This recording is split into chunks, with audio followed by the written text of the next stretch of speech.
commémoration, il y a l'histoire. J'ai toujours été opposé à un enseignement distinct de la Shoah. Je suis opposé au pèlerinage à Auschwitz. L'histoire, c'est l'histoire, le devoir de la mémoire, c'est autre chose. Sur la présence...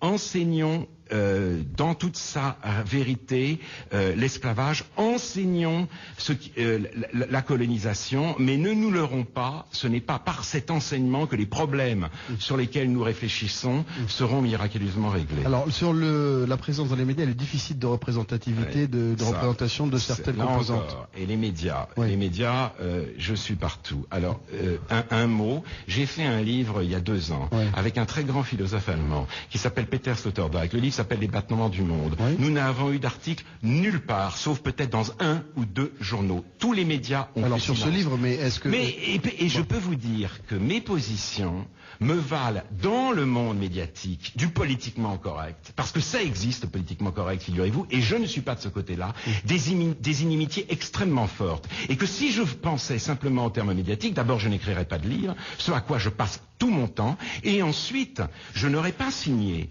l'appel contre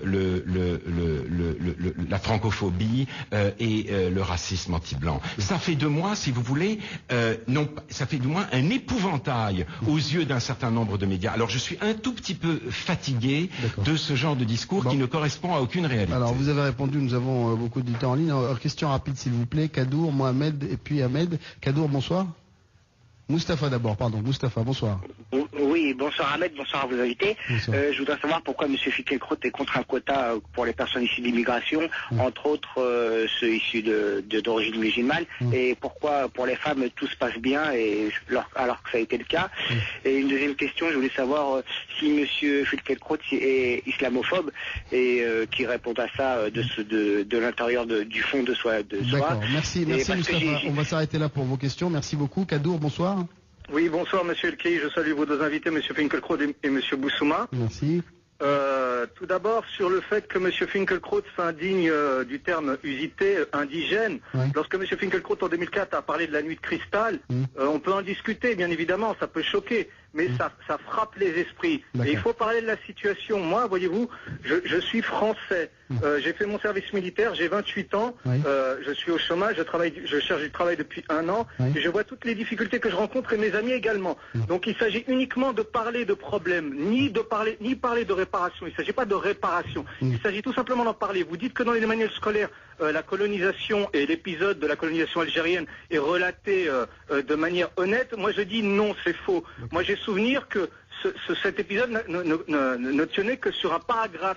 Il a fallu que j'aille faire des recherches sur Internet pour voir tout ce qu'a été la colonisation.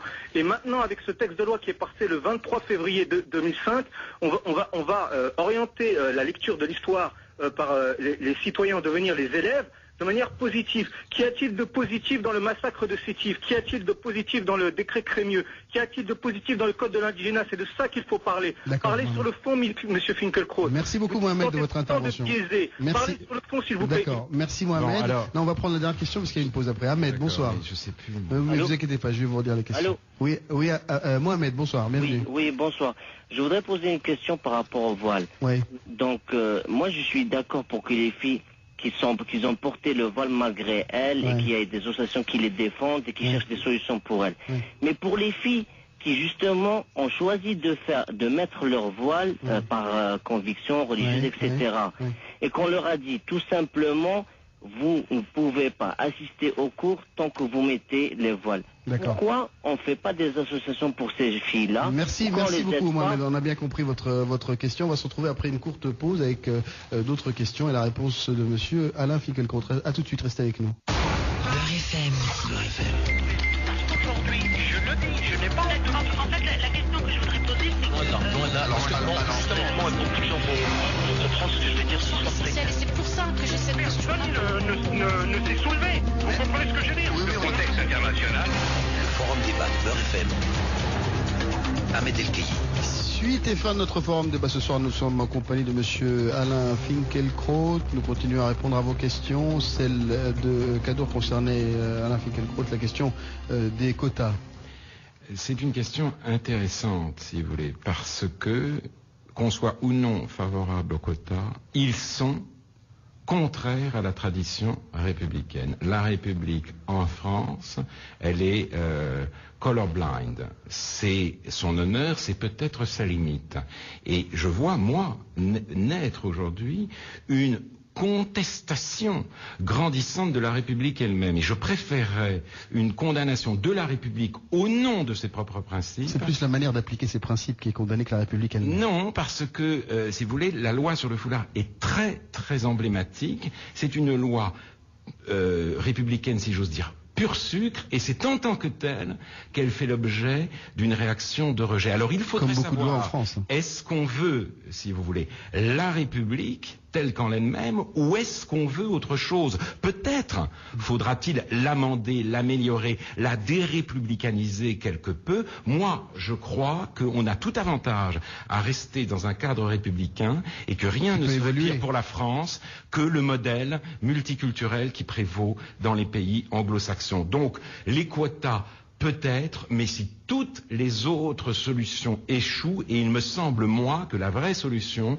c'est un ressaisissement, si vous voulez, de l'école par elle-même. La France est multiculturelle, hein, c'est pas le modèle, oui. mais c'est la question communautariste, oui. Hein, que vous voulez dire. Non, et aussi multiculturaliste comme modèle d'enseignement, modèle mais la France est multiculturelle, c'est un fait, monsieur Fickelkroot. Oui, elle est multiculturelle. Oui. Moi, si vous voulez, elle est aussi ma patrie adoptive. Oui. Il n'empêche que la culture dont je suis tributaire, c'est plutôt trouvé bien dans l'espace républicain, et je crois que ça peut valoir pour d'autres que moi. Bon, est-ce que l'islam, pour rejoindre la question de Kadour sur l'islamophobie, est une menace pour la République selon vous? Non, bien sûr que non. L'islam en tant que tel n'est une menace pour personne. La question que moi je me pose, c'est toute critique de l'islamisme, de l'intégrisme ou de certains comportements machistes, qui n'ont rien à voir d'ailleurs avec l'islam directement, doit être imputable à l'islamophobie. Il ne faudrait pas que s'installe à niveau français, à niveau mondial, une sorte de partage des tâches. À l'Occident, l'autocritique perpétuelle, et au reste du monde, la critique de l'autre, c'est-à-dire la paranoïa. Enfoncer, si vous voulez, donner comme seul exutoire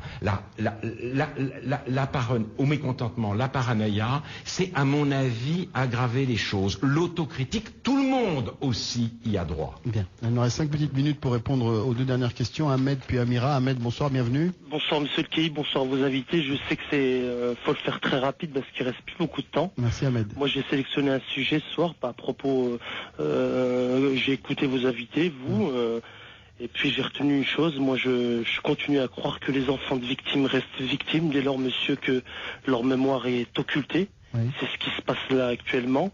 Ce Fickelkroot, l'éducation, l'enseignement d'une histoire, l'enseignement des événements vécus par les arrière-grands-parents, ces petits-enfants, c'est très très important. Ils sont victimes une deuxième fois, monsieur, dès lors où la République, monsieur, qui est multiculturelle, oublie certaines cultures, certaines parties composantes, certaines histoires. Voilà, monsieur Fickelkroot. Et pour en terminer, monsieur le Kei, monsieur Fickelkroot, je vous ai écouté.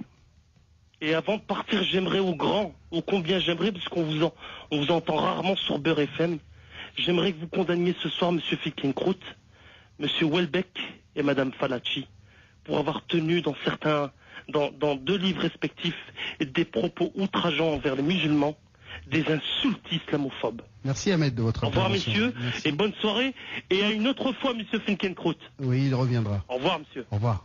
Bien, alors je condamne sans la moindre réticence la phrase d'Oriana Falacci affirmant, et c'est répugnant, que les Arabes se reproduisent comme des rats. Et ces condamnations, je les ai déjà formulées, je le répète, dans Le Monde et dans un entretien pour Actualité Juive. Je vous y renvoie, ça doit exister quelque part puisqu'Internet aujourd'hui archive tout.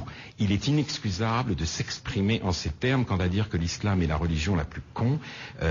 C'est une phrase totalement idiote et détestable. Donc là-dessus, il n'y a aucune ambiguïté de ma part.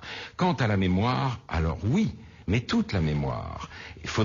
Aura-t-on le droit de parler des crimes du FLN? Aura-t-on le droit de dire, comme Jean Daniel encore une fois, militant anticolonialiste s'il en est, que la guerre pour l'indépendance algérienne a été par bien des aspects une guerre civile qui a suscité parmi certaines catégories de la population, et pas seulement les harkis, la tentation de voir dans la France une protection pour le présent et un refuge pour l'avenir? Aura-t-on le droit de parler de Ferhat Abbas et de ce désir qui était le sien d'une union fédérale de l'Algérie et de la France? Donc moi je suis pour que tout se dise, mais très exactement tout. C'est-à-dire notamment aussi Camus. Très bien. Alors Amira, dernière auditrice pour ce soir. Bonsoir. Amira? Oui, bonjour. Bonjour, bienvenue. Oui, merci. Ce serait pour poser une question donc à votre invité. Oui, allez-y. Donc en fait, il dit que la loi sur le voile est donc une loi républicaine et donc les principes républicains sont donc la laïcité. Oui. Donc si la loi sur le voile a été posée par rapport au principe de la laïcité, pourquoi les dimanches sont-ils considérés comme les jours fériés? Pourquoi nous n'allons pas à l'école les dimanches? Et pourquoi à Noël non plus on ne va pas à l'école et à Pâques aussi? D'accord. Merci beaucoup Amira de votre intervention d'une très jeune auditrice. Là aussi, je trouve, si vous voulez, que c'est tout à fait... ça me fait mal. Moi, normalement, je n'ai rien à voir avec le dimanche. Je n'ai rien à voir avec Noël. Je n'ai rien à voir avec tout ça. Ce ne sont pas mes fêtes. Mais enfin, nous vivons dans un pays. Ce pays a une histoire, et cette patrie, il faut absolument que nous en faisions notre patrie adoptive. Les jours fériés tiennent au fait que la France a été autrefois la fille aînée de l'Église. Elle ne l'est plus, mais elle ne peut pas rayer son passé. Cette nation n'est pas une société qui vit exclusivement au présent. De ce passé, nous sommes tributaires, et de ce passé, nous sommes invités aussi à le faire nôtre. Alors je ne vois pas le sens d'une revendication de ce type. Ce que je rappelle simplement, c'est que l'école laïque n'a pas plaisanté avec le catholicisme. Elle a été extrêmement dure avec lui, beaucoup plus dure qu'elle ne l'est aujourd'hui avec l'islam. Et dans les années 60 encore, lorsqu'une jeune fille entrait dans un lycée et qu'elle portait simplement sa croix sur le pull, il lui était demandé vertement de le mettre à l'intérieur, c'est-à-dire qu'aucun signe religieux, et surtout celui-là, ne devait apparaître. N'oublions pas la naissance de la laïcité, et n'oublions pas que nous sommes, oui, nous, quelles que soient nos origines, les enfants d'un vieux pays. Merci infiniment, monsieur Alain Finkielkraut. Je rappelle que vous êtes philosophe et écrivain, d'avoir joué le jeu du Forum Débat ce soir. Merci. Vous êtes un petit peu importé à un moment donné. Je vous retrouverai avec grand plaisir dès demain. Bobby Digital.